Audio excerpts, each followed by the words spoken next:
Hello, everybody. Welcome to another video for the History Valley podcast. Today, I'm joined by Linwood Jackson, and today he's going to be talking about the philosophical origins of the New Testament. Jesus being fictional, and we're going to be getting into the Eastern viewpoints on Christianity, again from the philosophical angle.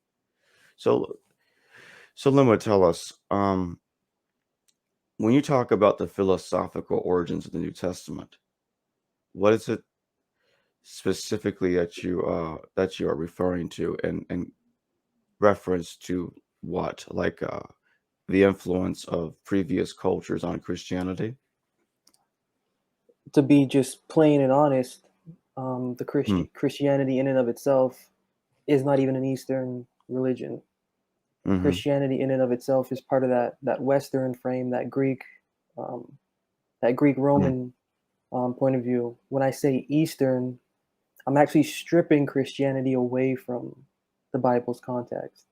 Okay. So the Bible in and of itself, um, from the beginning up until you get to that point in Malachi, and even throughout, the authors themselves are Eastern born priests, ministers, and philosophers.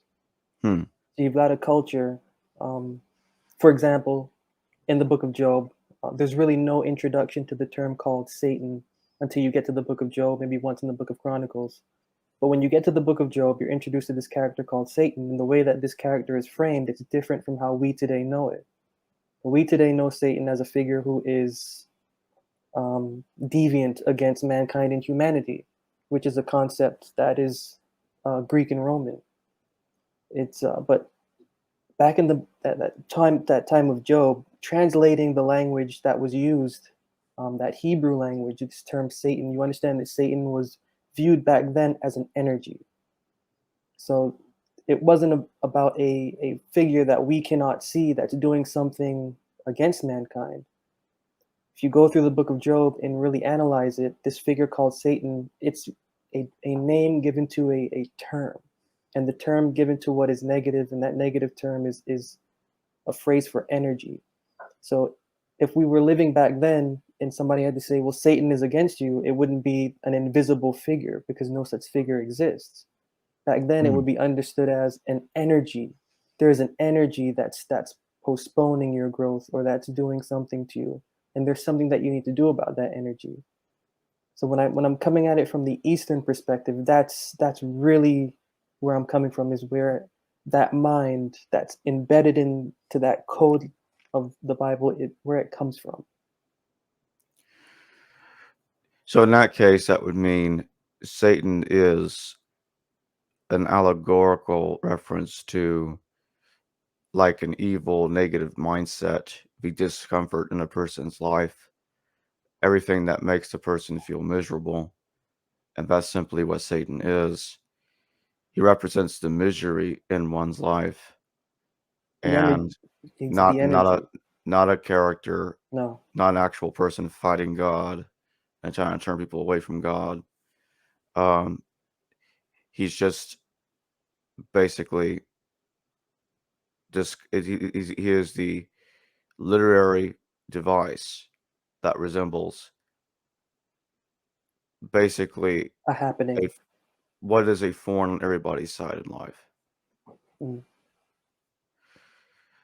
So in that case, I take it you will look at Jesus Oh, from the opposite of that. He's the positive reflection of people's lives. Like, okay, so when you're doing good today, oh, you got a job today.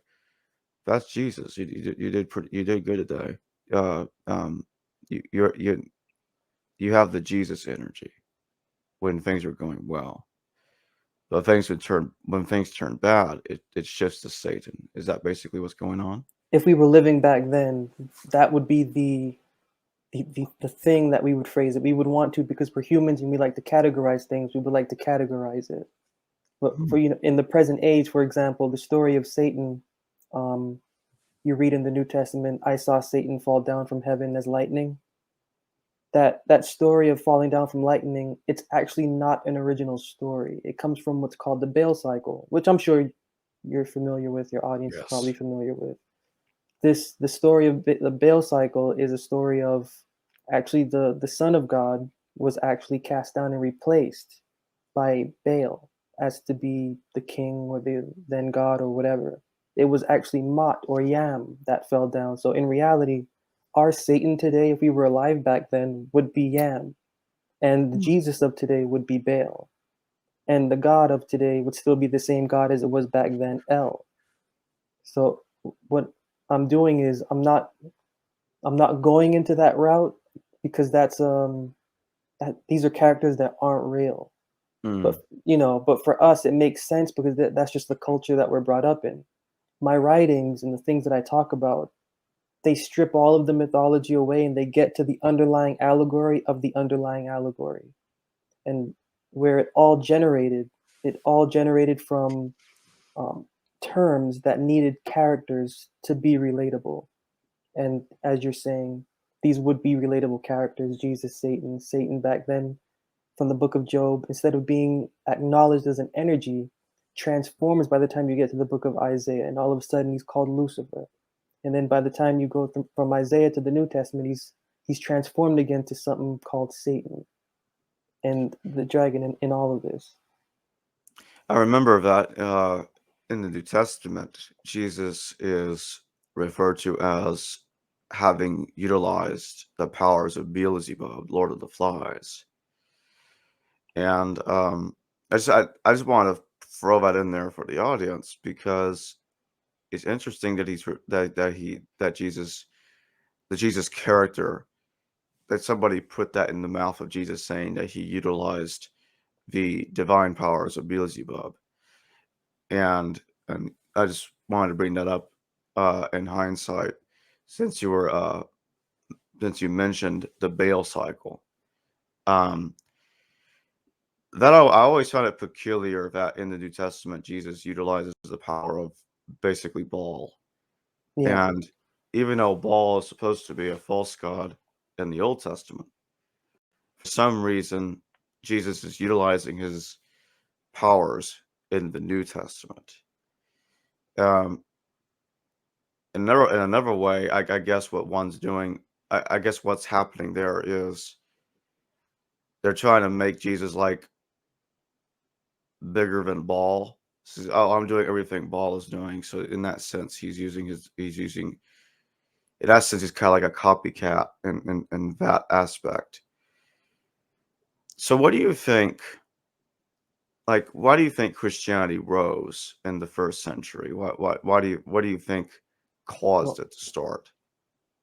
I'll take it a step further. I'll do more than Okay, being greater than Baal. I'll take it a step further and say that this is Baal. okay, And I'll say so only due to the introductory of the book of Luke, because Luke gives us an insight of what was going on that time. There are many that have taken in hand these things that we believe. So it's not that this is a genuine thing that Luke is doing. Luke is actually taking a compilation of compilations that have been put together through compilations, and he's putting together his own compilation of what he has gathered from that. hmm, And this and you get a lot of what these authors are trying to do. For example, in the book of First Kings chapter 13, there's a story. I'll just briefly run through it just so I don't take that much time. Is hmm, There is a prophet of God that comes to the king, the then king, and says, a child will be born, Josiah by name, and he will destroy your throne and also this altar. And then he leaves and then he takes off. And then he gets a message from God saying, don't really go back by the way that you came. Don't really stop anywhere else with anyone. Just keep on moving. And then there's an old prophet that hears about this individual and he goes to meet him. And he says, come back with me and come eat with me. And the man says, I can't do that. God told me that I can. But then he says, well, God told me that you can. So since God told me that you can, come back and eat with me. And he did. And when they finished eating, the man saddled a colt or an ass for him. He went away on that colt or that ass. Lion met him, lion ate him, didn't destroy the animal he was riding on. The old prophet heard about his carcass lying in the streets, came to that site, picked up his body, brought his body back home, did whatever he could do with that body to make it preservable or whatever, put his body in his own grave, says the scriptures, and Hmm. then told his sons that when I die, put me into the same grave with him. So the authors of the New Testament, I don't know if that sounds familiar to you, but this is exactly what Joseph of Arimathea did. Begged for the body of Jesus, claimed that body, dressed it up, put it in his own new tomb, sealed it up. So what I'm saying is that the authors of Matthew, Mark, Luke, and John, they're not writing a real story. They're actually writing an allegory that is supposed to that rests beneath that story. And there's two sides to it. So from them doing this act of taking an Old Testament, completely ripping it off and putting it into their own narrative, we can immediately know that what we're reading is not factual. And that's cool because these things aren't supposed to be factual. At this point in time in history, if you go back, this is the type of literature that's acceptable. It's acceptable to do these things. But for us at this point in time, this isn't really cool anymore. But back then it was. And I'm saying this because these authors are trying to establish a character within a character. And by doing so, they're hiding a very real individual beneath a fiction or a narrative. And you brought up Baal, and you brought up how it appears that this individual is doing things of Baal like to be greater. But you get an idea of the mindset of these authors when you say, or when you see, sorry, when you read, I saw his star in the east. Now, in the scriptures, the prophecy isn't that his star will be in the east.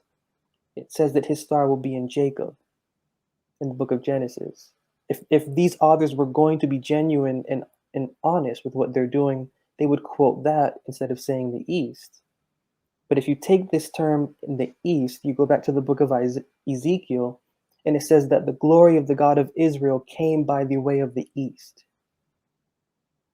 And if you go back from those chapters in Ezekiel 42, 43, then you go back to Ezekiel chapter 8, then you're going to find that at this point in time, Ezekiel is shown that the ministers or the priests of the Sanhedrin of the Church of Israel are worshiping towards the east. And then it says they are worshiping the sun towards the east. So making the connections of the east, we saw his star in the east. The authors, at least the author of the book of Matthew, is trying to insinuate that this individual to be born is a representation of what is in the east, which is the sun. And at this point in time, they're bringing into a lot of this narrative pagan and occult philosophy, which if we were alive back then, we would know that Shamash is the god of the sun, and Shamash is the god of the sun that was born actually by the moon, whose name was Sin. And if you really go back in history, you'll know the different gods of Enlil and Enki. And Enlil gave birth to these gods, who gave birth to these gods, and what we're seeing is a lineage of an old religion, but just being refashioned in a new way. So it's not that this guy's trying to be greater. This is actually Shamash, who Hmm. actually moving on from Shamash, times moving forward, was called Tammuz, and then moving forward was called Baal, and then moving forward was called Apollo, then moving forward became Jesus. So the authors of Matthew, Mark, Luke, and John have a very real intention of making modern a very pagan religion in a very Greek context. Hmm. So basically, Jesus is a copy of a copy of a copy of a copy. Well, it's easy to go anywhere and to hear that because I can believe we already know this by now that Hmm. he was this isn't a there is no real historical person called Jesus Christ that ever lived, and we will never find one. But what we will find, and what I have found through studying these things, is that there is a cover-up of an individual that did exist, whose name might not have been Jesus, whose name might not have been Yahshua, but who was a priest that actually revolutionized the way that the Jewish religion should be viewed. And because of that, he was killed at that point in time and then reframed and or repackaged. And even when you look through the genealogies of Matthew and Luke, which do not make sense, Matthew in and of itself, that genealogy, the authors are very careful. They're careful to put in Matthew women. Now, they could have put in all of the women that gave birth to all of the individuals there, but they only gave 4. Which is, even though it says, and she was with child of the Holy Ghost, just you have to look at the narrative, because these minds, again, these are Eastern philosophical minds. So although they're trained in Greek religion and mythology, although they're trained in Roman, although they're proficient in Latin, they're also proficient in the religion of the East. So they're very intelligent, and you've got 4 women there, one of which being Tamar. So each one of these women, they represent how this woman Mary got pregnant. And if you can take these stories of these women, you can understand that this woman really never got pregnant by AKA Holy Ghost. In Greek fashion, it's fine for gods to have sex or intercourse with human beings. It's the Greek culture. That's how we can know that this is a bit of a plagiarism on the Greek religion. Zeus was more than happy to court a couple females that were mortal, and so were others. And so we have, quote unquote, God doing the same thing as he's used to been doing throughout history. But it's a little bit different because it's not personal. There's something doing the work for him, not as opposed to Zeus actually doing something with a woman. And that changes the scope of the direction of the genealogy, because you have Tamar who was impregnated by her father-in-law, Judah. So Judah got this woman pregnant, who was her father-in-law, and by scheme. And then you have Bathsheba brought up. You have Ruth brought up. Ruth, who was married, who was seen as a virgin while still being married and having intercourse. So the language and the context of what these authors are doing is that virginity doesn't really mean body. Ruth was a virgin because she was virtuous in her mind. A virgin in this context, if we had to step in that day, and even Paul lets us know, the married and the unmarried woman. The unmarried woman wants to keep both her body and spirit to the Lord. Most importantly is that spirit, because that's what keeps that body, that physical frame, engaged. So this woman, Mary, she falls into the category of these 4 women. Putting these 4 stories of these 4 women in that genealogy in order, you can understand that the woman really never had a divine encounter with anything. Woman was, while espoused, she had intercourse with an individual. And I have studied into this, and I can show how that happened, but I would need, at that time, more proof or time to explain. But I'm just saying that the foundation of what these authors are doing, it's intelligent. They're creating a new sun worshiping religion by putting in former traditional theology and religious theories into this one character. And sorry. No, go ahead. It's fine. I was also just, this last piece is that it is also acceptable at this time and in this culture to believe that there is a divinity within human beings that present themselves wise and profound. Example being Paul and Barnabas, that when they spoke, the priest of Jupiter, I believe, said, "The gods have come down to us in the flesh." Another instance is Joseph, who relayed the message of Pharaoh's dreams to him, and then Pharaoh said, "Is this not the spirit of God within a man?" And then another one is David. David, who was assumed to have the spirit of the gods in him. All 3 or 4, including Barnabas, of these individuals, in real sense, they were not divine individuals or anything like that. The authors of Matthew, Mark, Luke, and John having absolutely no record, and most likely having only a Q source, a source of sayings or a source of words, and having to frame a narrative to match those words, most likely inserted their pagan or superstitious reality within that, because nobody being this wise at this point in time can be this wise without having come from another place from beyond. And so, going off of the rumors that they heard of the man being, and I'm going to be generous, 35 years after the fact, 40 years after the fact, 80 years after the fact, all they have is rumors, and all they have are about 200 manuscripts of already written narrative rumors. They're trying to assimilate these rumors with what they believe and with what their religious theories are telling them, being Greek and pagan and polytheistic, that just as Daniel was, that just as Joseph was, just as Paul and Barnabas was, the gods have most likely come down into the flesh in this one individual and in a special way and according to prophecy. So I just want to add that little piece in, because at that age, it's okay for people to believe that there is divinity within a sage. It's okay at that point in time to write that there is a divine thing, logos, inside of an individual, and to continue to create narratives about that person and to pump those narratives, because that's just the age.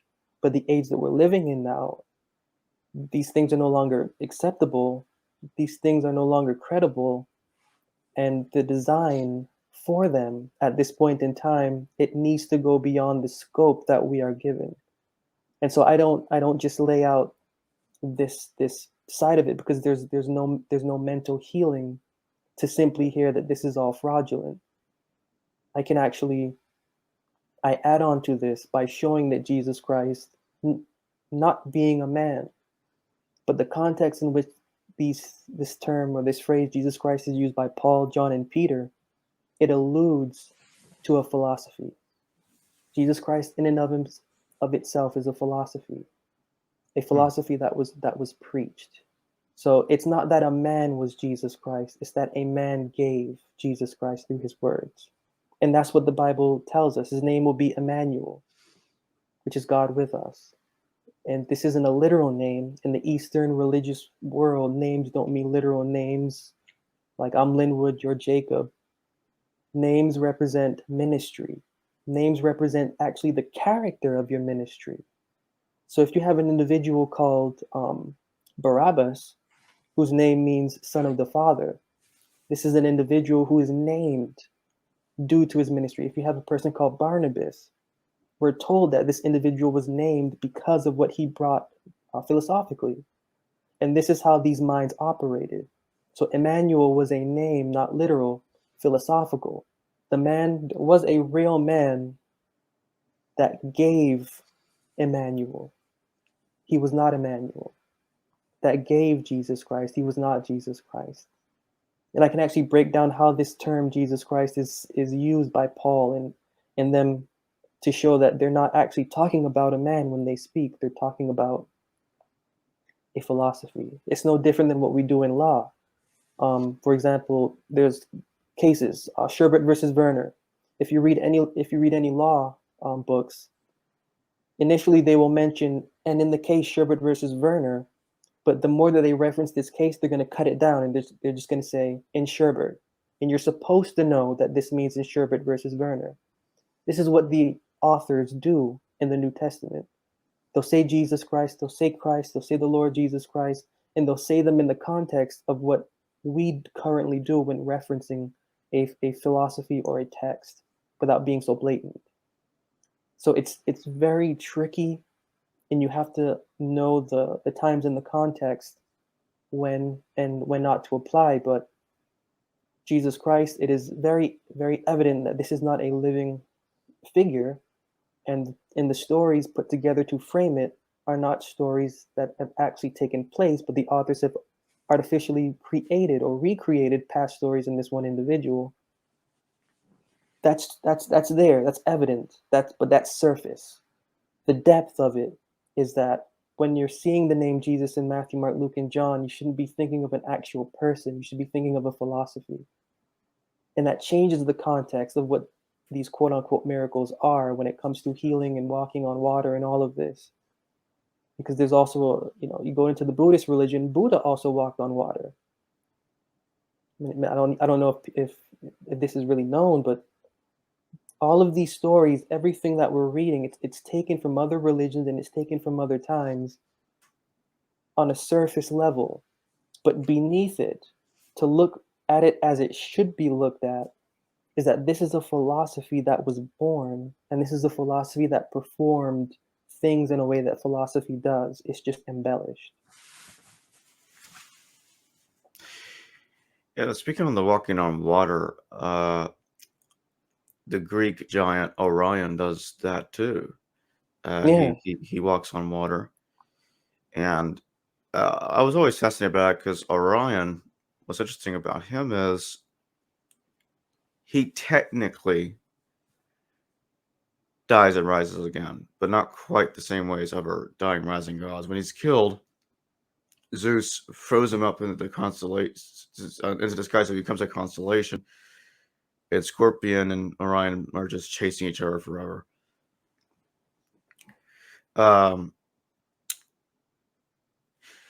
So it's like, okay, yeah, since the New Testament, I think, is more familiar with Greek and Jewish culture than anything else. It's definitely familiar with other cultures, but I read that, I'm like, I wonder if the walking on water aspect of the story could have come from Orion, or could have come from Buddha. Could have been either way. I it's don't know, but it's it's all a designation just to show that their main figure is in the same line of these other known individuals. Like this is a credible figure that we're presenting to you, since it's just associated with these other stories. so what do you think caused them to write the New Testament? Many factors. I think many factors. You go back, and if we were alive back then, we would be alive during times where there needs to be a stillness in the land. You go back to John 11, it says if we don't silence him, our nation will be taken away. I think that Sanhedrin, the Sanhedrin had to present to the people a Messiah for them in order to control how other messiahs carry out their mission. So you have expected messiahs wanting literal physical insurrection. You have messiahs already disturbing the peace and doing this, that, and the other. But it was a calculated play, I believe, for them to create and to invent a messiah to give to the people, to kind of curb the way that the Jewish nation should be preserved, and they got their desire. So not only are they preserved, they're actually preserved through also another world dominating religion. So they really never got away. In a sense, I feel like there's a political aspect to it, along with the religious aspect to it. Hmm. And the political aspect, that's you're referring to the Roman, Yeah, yeah, the the Roman Roman state, and the right? Roman and the Jewish stake. Yeah, there's a political hold on it, because this individual, keep in mind, there was, and I'm not denying the fact that there was a real priest and minister, because we are told there will be a prophet that will rise out of your brethren in the book of Deuteronomy. This is in reference to that anticipated prophet who did not come down from the heavens, who did not come down from God literally, who none of that happened. What really took place was that this was an individual that was trained, as we're told in the book of Micah, chapter 5, in an obscure church or an obscure assembly. And the rise of this individual was a rise from this obscure assembly in the land of Judah, who at some point in time, although familiar with the priesthood, was set to step aside from it to give to that priesthood a more perfect way of viewing its philosophy. And so this individual actually did this in the way that it was predicted, gave the actual philosophy within the scriptures, which counteracts the Jewish and still the way that we maintain our religion. And if I'll briefly just add this on here is that go to the book of Matthew, book of Matthew chapter 15 and verse 1 and 2. Why do thy disciples not keep the tradition of the elders? There is a theme again in Mark 7. Full well you reject the commandments of God that you may keep your own tradition. There was a theme of what the real man taught, and the real man actually taught that the uh, religious law, or the handwritten religious law, as it is dictated by theologians and by the pen of priests and ministers, it is irrelevant. It is absolutely irrelevant. The train of thought that Moses gave, being at that point in time picked up by the Hittites. There's historical records to show that the Hittite formula for diets and for all of this existed way before Moses, and it also existed in the Egyptian religion. And this is the God of Moses. Moses simply combined the God of Egypt and the God of Canaan, which was the God of Midian, and he came up with Jehovah, a new rendition and a new victorious God at that point in time for the Eastern world that was supposed to also conquer the West. And this scheme, all throughout Matthew, Mark, Luke, and John, you can find that there is an actual teaching besides all of the teaching of the God man and the demigod. These authors could not suppress the actual teaching of the man that actual religion should not be dictated through handwritten religious laws and policies, baptisms, rites, and ceremonies, religious theories, commandments, ordinances, and holy or holidays. It is actually supposed to be, as he says in John 3 in verse 6, he makes the distinction: that which is of the flesh is flesh, that which is of the spirit is spirit. There's two different things. It's just like as if he is saying, what is for Caesar is Caesar's, what is for God is God. You keep the two apart. Well, the flesh in this instance is in the actual human flesh. The flesh is the actual devotional conversation that we have. It is the flesh of our faith.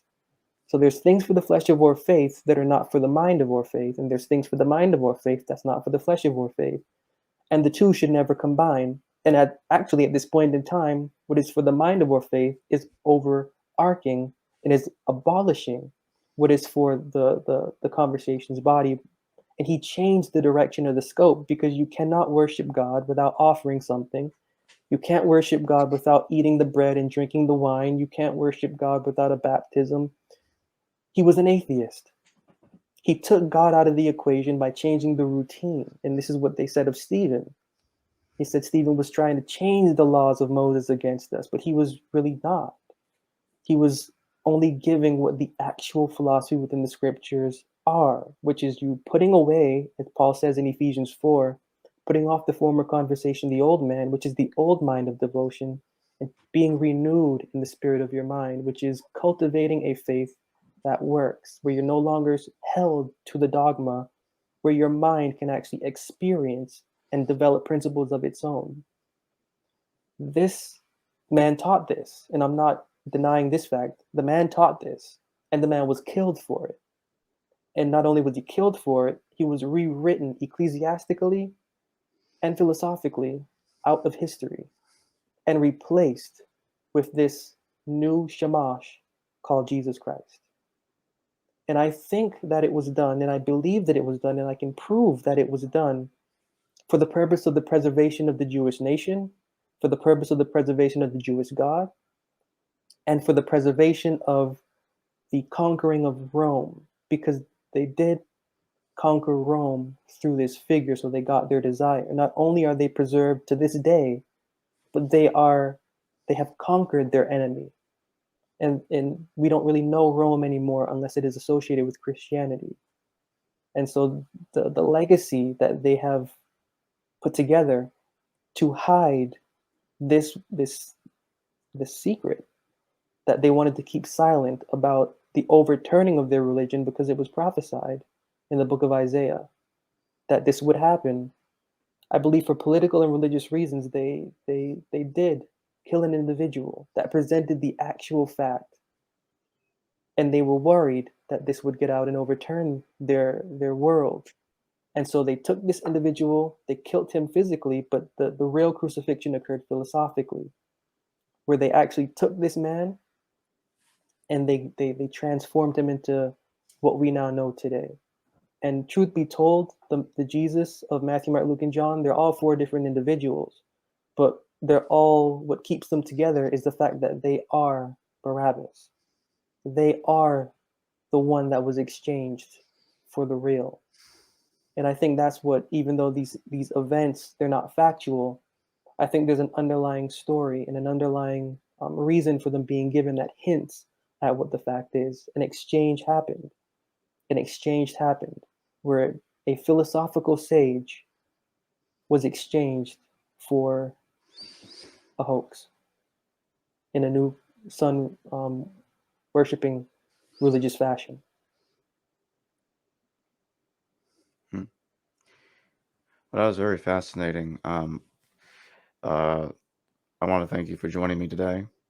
That was we will definitely at some point have another talk.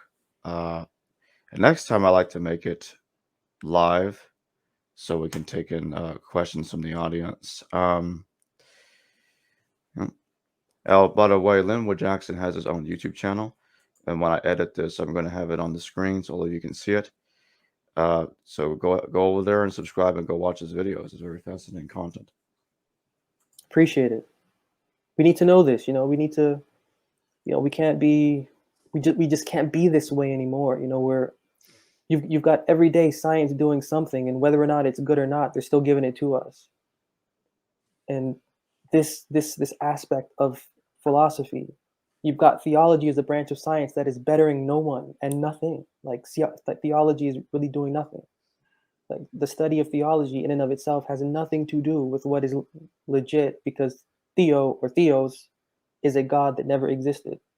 Ology is just Greek, whatever word for science. So you have the science of theos. Theos has nothing to do with what is actually within the scriptures. Theos is a Western concept. Digging into the Bible, we have to go back to the Eastern philosophical ideas of these people to really understand what they're teaching and how they're teaching it if we're going to benefit from it. Because we're not going to benefit from this Western. They didn't benefit back then, and we today sure is not are benefiting from it. We're being taken away from ourselves through it, and we're being led to believe that this Jesus, this refashioning of Shamash, is doing something, and in a sense, it was all back then. It was beautiful. Back then, it was acceptable. Back then, this was art. Back then, this was literature. Back then, this was style.